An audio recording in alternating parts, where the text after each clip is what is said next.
I was playing with Denver. You can be the first one to leave college early and play in the pros. I was like, you gonna pay? So I left after my sophomore year. And even though I was an All-American first team with Kareem, Pete Maravich, Calvin Murphy, all of us was on the first team All-American team in college. I left and went to the ABA, and the ABA says, well, this gamut would work if you can get 7 points and 5 rebounds a game for this season, and this would be a good move for us. And we can then usurp the draft and get all the young guys to come into the ABA before they go into the NBA. So they was trying to use it as a leveraging tool. Leveraging tool. So I went in there and averaged 30 points. I bust out that season, and then I was the MVP, Rookie of the Year, leading scorer, leading rebounder, MVP of the All-Star game. 19 years old, just turned 20. And so I went into the ownership, and we said, well, look, they said, we're going to give you a contract. So they gave me a fraudulent contract, a Bernie Madoff contract, where I was going to get my bulk of my money from age 50 to age 70. What? Providing if I would stay with the company and drive trucks. I know. I said, well, oh my God, I didn't have an attorney. I was like just a young guy taking everything in and believing that they were going to take care of me. So Al Ross come in, he's my young Jewish lawyer. He come in, I'll straighten it.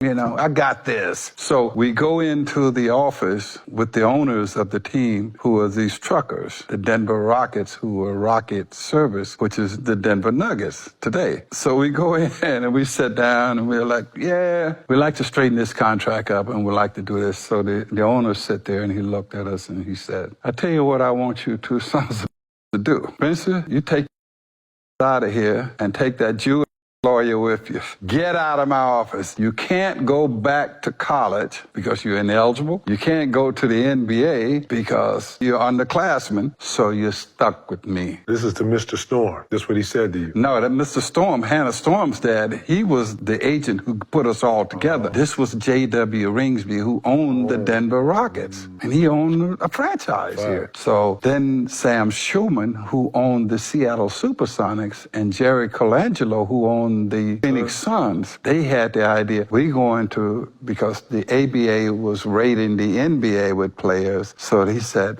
let's raid the ABA guys. Every time they get an MVP, we're going to steal him and bring him to the NBA. But the one problem with me, they got Connie Hawkins to go to Phoenix, and then I was the next MVP, so I was underclassed still. I had one more year left. Sam Schulman said, you know, what are we going to do? And I said, I want to play. And Sam Schulman said, well, I'm going to teach you about Jewish loyalty. I'm going to put up the finance for your case all the way through. And I don't care how far it goes, we're going to fight this. The case maneuvered its way all the way to the Supreme Court. And when it got to the Supreme Court, Thurgood Marshall was on the court. He was one of the justices on the court. And he kept saying, you know, it's ironic this case is not affecting tennis players, hockey players, baseball players, and he kept going on with different sports. And he said, man, now, ironically, it's only the 2 revenue sports in college that this rule is affecting. And so he said, you know, we're sending our soldiers to Vietnam at age 18. They're coming back maimed and hurt and sick and dying. But yet you got a player whose mother is picking cotton in Silver City, Mississippi for $2 a day. My mother was at that time. But yet he make all of this money for the Olympics. He made all of this money for the university. He made all of this money for the ABA. And yet he can't make a living in the NBA. And so that's when the justice got together and they said they came back 7-2 in favor of me. And that's when the case was over, March 1st, 1971. And then